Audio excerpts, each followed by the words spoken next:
ak jàmm ci seen chaîne bii di info 228 TV Sénégal yéen ñi nga xam ne saa yu ne rek yéen a ngi wéy di taataan xibaar ci chaîne bi lii. kii la di maître Moussa Diop moom nag mu nekk ab avocat boo xam ne kenn dootu ko naatable fii ci Sénégal muy nekk avocat bu ñu ràññee fii ci Sénégal moom mi di maître Moussa Diop génne woon na ay vidéo yoo xam ne da koo fësal te vidéo yooyu ka ca nekkoon di wax moo de kii di Azoura Fall ba tax na loolee porte na ko ci plainte bañ tëj kii di Azoura Fall gannaaw Azoura Fall moomee gannaaw ay saaga yoo xam ne doon na ko teg ci darub Macky Sall ki nekkoon njiitum réew fii ci Sénégal moom mi di Azoura Fall wëlbatiku waat daal di porte plainte kii maître Moussa Diop ci ngir lan fésal gi mu fésal vidéo yooyu ngir vidéo yi yàgg gi mu yàgg ba tax na kii di maître Moussa Diop mooy wéy di wax ne moom ba mu yégee ne dañu ko porte plainte bitim réew la nekkoon waaye ba mu yégee ne dañ koy porte plainte fii ci Sénégal dafa daay bàyyi lépp rek daal di ñibbisiwaat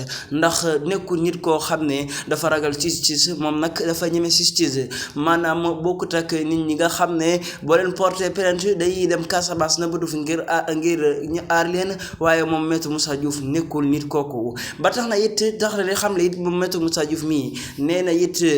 jotul benn yoon plainte te li ko leer ba leer moom du jot plainte. léegi di maître Moussa Diop mooy xamle lu ni mel nee na nag vidéo yooyu mu génnoon ngir porte plainte ci kii di Azoura Fall moom nguur gu bees gi nag ñoo waxoon ne képp koo xam ne nekk na ci réseaux sociaux yi di dax lu bon ak di ko teg ci deru nit dañu ko wala promouvoir ba état daal di ci jot maanaam ba yoon daal di ci jot moom maître Moussa Diouf mooy xamle lu ni mel. nee na daal li tax mu def loolee mooy conseil lanceur d'alerte te it nee na ci conseil lanceur d'alerte moom ci la taxawaay boobee ba tax moo waral mu def lu ni mel. dañuy jeexalee suñuy xibaar fële ci Touba maanaam ab étage boo xam ne nemmiku nañ ko foofee mu daal di daanu bu ñu sukkandikoo ci naataango yi nga xam ne ñoo ñuy jàllale information ci wetu EPC Mbaye Sakh maanaam ci corniche su Guédé foofu la daanoo moom étage boobu li ci gën a yéeme ba muy daanu am na ay maçon yoo xam ne fekkoon na leen ci biir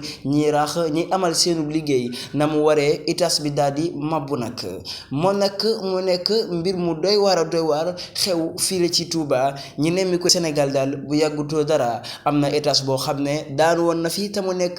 fële ca Ngor muy nekk mbir mu doy waar moo xam ne doy waar gi daal foo ko natt weesu na ko lu nekk lu tëradi lu wóoradi ak wóoradi loolu kon mbokk yi ñu ngi leen jox dig daje di leen jaajëfal ba beneen yoon mbokki info 228 TV Sénégal.